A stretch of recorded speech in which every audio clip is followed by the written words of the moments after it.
வணக்கம். நான் உங்கள் குபேர ஜோதிடர். நம்ம இன்னைக்கு இந்த காணொளியில என்ன பார்க்க போறோம் அப்படின்னா, ரிஷப ராசிக்கு 2026 புத்தாண்டு வருடம் எப்படி இருக்கும்? இந்த வருடம் முழுக்க பலன்கள் ரிஷப ராசிக்கு எப்படி இருக்கும் அப்படிங்கறத பத்தி தான் பார்க்க போறோம். இதுல வருட கிரகங்களான சனி, குரு, ராகு, கேது. சனீஸ்வரர் மீன ராசியில இருப்பார். குரு மிதுன ராசியிலையும் கடக ராசியிலையும் இருக்கிற காலகட்டம். ராகு, கேது கும்ப ராசியிலையும் சிம்ம ராசியும் இருக்கிற காலகட்டம். ரிஷப ராசிக்கு எப்படி இருக்கும் அப்படிங்கறத பத்தி தான் இந்த காணொளியில் நம்ம பார்க்க போறோம். ராசிக்கு 11வது இடத்துல சனீஸ்வரர் இருக்கார். இது குருவோட மனையில இருக்க போறார். குருவோட பார்வையிலையும் இருக்க போறார். எப்ப ஜூன் 2ஆம் தேதிக்கு மேல.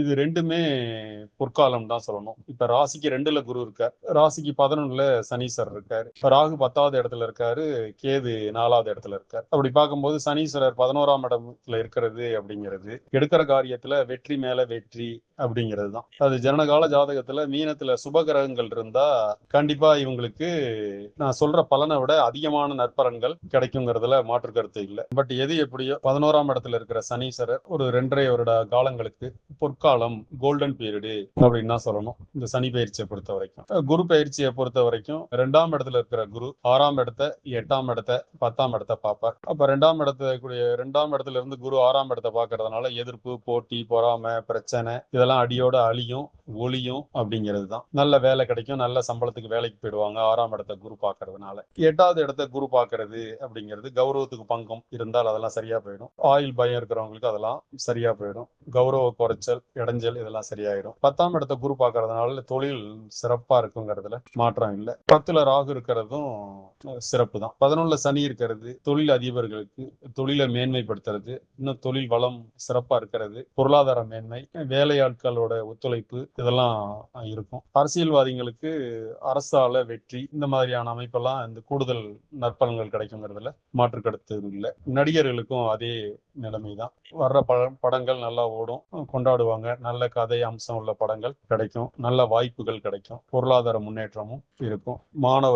மாணவர்களுக்கு இந்த வருடம் ஒரு பொற்காலம். அவங்க எதிர்பார்க்கிற படிப்பு கிடைக்கும், நல்ல மார்க் வாங்குவாங்க, நல்ல நிலைமைக்கு வந்துருவாங்க. வேலை கிடைக்காதவங்களுக்கு நல்ல வேலை கிடைச்சவங்களுக்கு நல்ல சம்பளம் நல்லா இருக்கிறவங்களுக்கு பதவி உயர்வு, இப்படி அடுக்கடுக்கான நல்ல விஷயங்கள் தான் நடக்கும் இந்த சனி பயிற்சியால. அதனால ரிஷபராசியை பொறுத்த வரைக்கும் இது ஒரு அருமையான காலகட்டம் தான்.